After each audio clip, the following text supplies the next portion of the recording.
जय हिंद, वंदे मातरम। दोस्तों, मेरा नाम है अक्षय धवन और हमारे इस चैनल पर आप सभी का स्वागत है।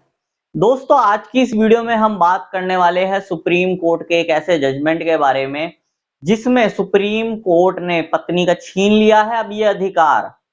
तो दोस्तों, पूरी जानकारी को ठीक से समझने के लिए इस वीडियो को बिना स्किप करे शुरू से लेकर एंड तक पूरा जरूर देखना, कहीं से भी स्किप मत करना, ताकि पूरी जानकारी आप लोगों को ठीक से समझ में आ सके। और वीडियो शुरू करने से पहले मैं आप सबसे कहना चाहता हूं कि अगर आप मेरे इस चैनल पर पहली बार आए हैं या आपने मेरा ये चैनल अभी तक सब्सक्राइब नहीं किया है तो चैनल सब्सक्राइब करके नोटिफिकेशन बेल आइकन पर जरूर क्लिक कर देना, जिससे आने वाली सभी वीडियोस का नोटिफिकेशन सबसे पहले आपके पास पहुंचे और आप कोई भी वीडियो मिस ना कर पाओ। और अगर आपने अभी तक हमें सोशल मीडिया पर फॉलो नहीं किया है तो इस वीडियो के डिस्क्रिप्शन में मैंने हमारे सभी सोशल मीडिया अकाउंट्स के लिंक दे दिए हैं। इस वीडियो के डिस्क्रिप्शन में जाकर उन लिंक्स पर क्लिक करके आप हमें सोशल मीडिया पर भी फॉलो कर सकते हैं। और अगर आपके ऊपर भी कोई मैट्रिमोनियल केस हुआ है और आप उस केस में मुझसे लीगल गाइडेंस चाहते हैं तो स्क्रीन पर दिए गए नंबर पर आप मुझे व्हाट्सएप करके हमारी मेंबरशिप ज्वाइन कर सकते हैं। और मेंबरशिप ज्वाइन करने के बाद आप डायरेक्ट कॉल पर मुझसे बात कर सकते हैं। तो चलो दोस्तों, आज की इस वीडियो को आगे कंटिन्यू करते हैं। देखो दोस्तों, जब भी आपके ऊपर आपकी पत्नी 498 ए का केस दर्ज करवाती है तो उस केस में एक चीज होती है और वो बहुत बड़ी चीज होती है, और वो होता है एडवोकेट जो उस केस को लड़ता है। आपकी पत्नी एक बहुत ही बड़े और काबिल एडवोकेट को अपने केस के लिए हायर कर लेती है। वो काफी अनुभवी होता है और ये एक बहुत बड़ी चीज होती है कोर्ट कचहरियों के केसेस में कि एक अनुभवी एडवोकेट अगर आपके सामने खड़ा है तो आपके लिए बहुत ज्यादा मुश्किल हो जाता है उस केस को जीतना, क्योंकि एक वकील की फेस वैल्यू, उसकी काबिलियत एक बहुत बड़ा असर डालती है केस के ऊपर।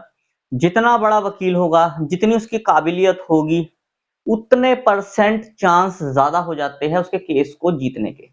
ऐसे में आप लोग ये सोचते हो कि मैं निर्दोष हूं, मैंने कुछ नहीं किया, मुझे झूठे केस में फंसाया गया है, लेकिन उसके बावजूद भी कहीं मैं केस ना हार जाऊं। क्यों? क्योंकि जो आपकी पत्नी का एडवोकेट है वो एक बहुत बड़ा काबिल एडवोकेट होता है।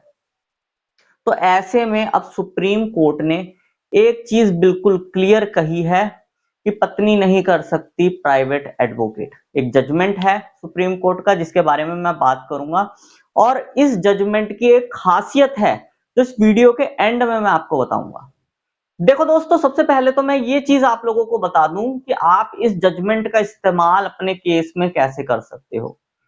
अगर आपकी पत्नी ने आपके ऊपर 498 ए या कोई भी दूसरे सेक्शन के अंतर्गत एफआईआर दर्ज करवाई है पुलिस स्टेशन से, अगर पुलिस स्टेशन से एफआईआर दर्ज हुई है आपके खिलाफ, तो उसमें आपकी पत्नी का जो प्राइवेट एडवोकेट होगा वो ट्रायल की सुनवाई नहीं कर सकता।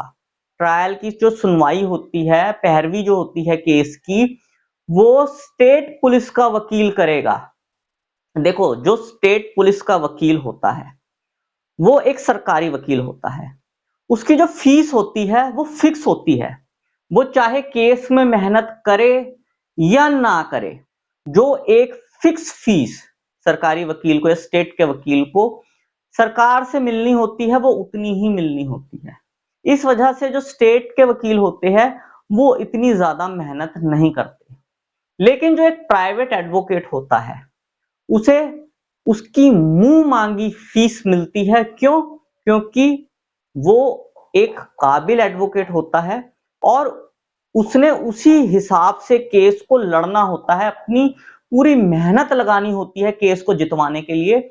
इसीलिए एक प्राइवेट एडवोकेट अपनी काबिलियत के हिसाब से और अपने एक्सपीरियंस के हिसाब से जो है फीस मांग सकता है, कितनी भी, कोई फिक्स फीस नहीं होती है एक प्राइवेट एडवोकेट की। इसी वजह से जो प्राइवेट एडवोकेट होते हैं वो हर केस में बहुत ज्यादा मेहनत करते हैं। तो अब ऐसे में अगर आपके ऊपर आपकी पत्नी पुलिस स्टेशन से एफआईआर दर्ज करवाती है तो वो प्राइवेट एडवोकेट करके केस की पैरवी नहीं करवा सकती।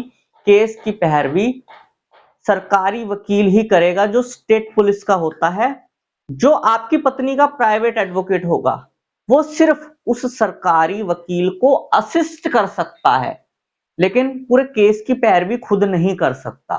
सिर्फ सरकारी वकील को असिस्ट करने की इजाजत दी गई है, पूरे केस की पैरवी करने की इजाजत नहीं दी गई प्राइवेट एडवोकेट को।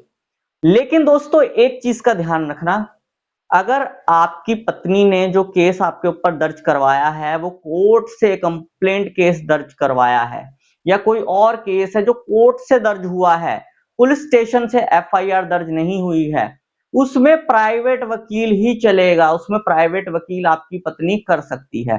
तो ध्यान रखना ये जजमेंट सिर्फ उस केस में ही काम आएगा जो केस पुलिस स्टेशन से एफआईआर कटी होगी, दूसरे केसों में काम नहीं आएगा जो कोर्ट से डायरेक्ट दर्ज हुए हैं।